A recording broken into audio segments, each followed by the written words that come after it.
Hai teman-teman, pernahkah kalian merasa dunia ini semakin tidak menentu? Nah, di tahun 2025 ini, situasinya memang sedang tidak baik-baik saja.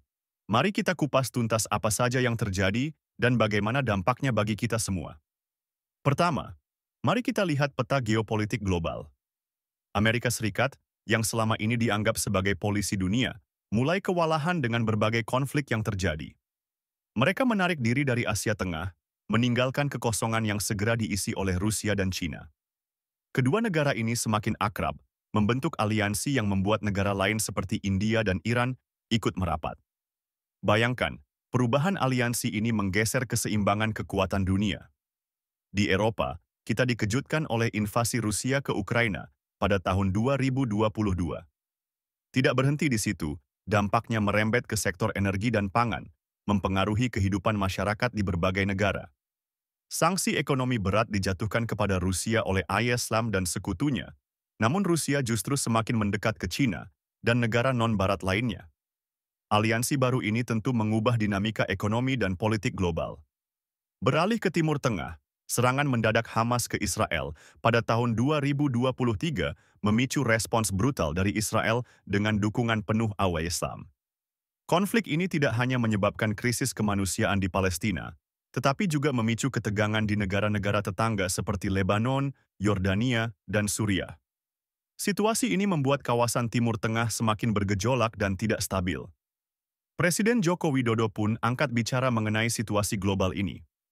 Beliau menyatakan bahwa dunia saat ini sedang tidak baik-baik saja, dengan banyaknya konflik dan perang yang berkepanjangan. Padahal, kita hidup di era modern yang seharusnya mengedepankan perdamaian dan toleransi. Namun kenyataannya, perang dan konflik masih saja terjadi di berbagai belahan dunia. Dari sisi ekonomi, ketidakpastian global semakin memperburuk keadaan. Wakil Menteri Keuangan kedua, Thomas Jiwandono, memperkirakan pertumbuhan ekonomi global akan melambat hingga tahun 2025.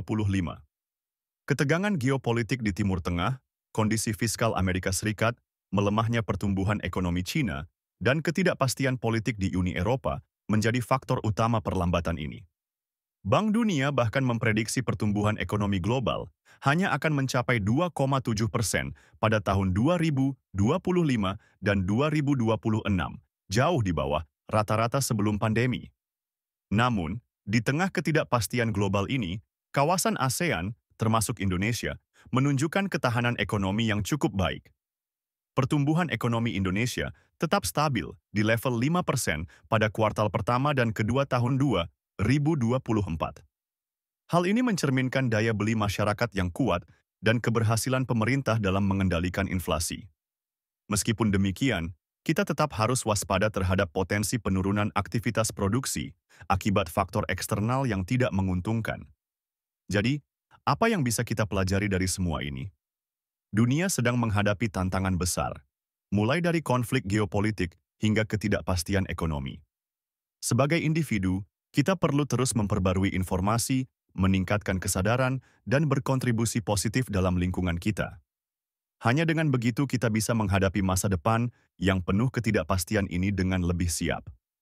Terima kasih sudah menonton, jangan lupa like video ini dan subscribe channel kami untuk mendapatkan update terbaru seputar isu global dan bagaimana kita bisa bersiap menghadapinya. Sampai jumpa di video berikutnya.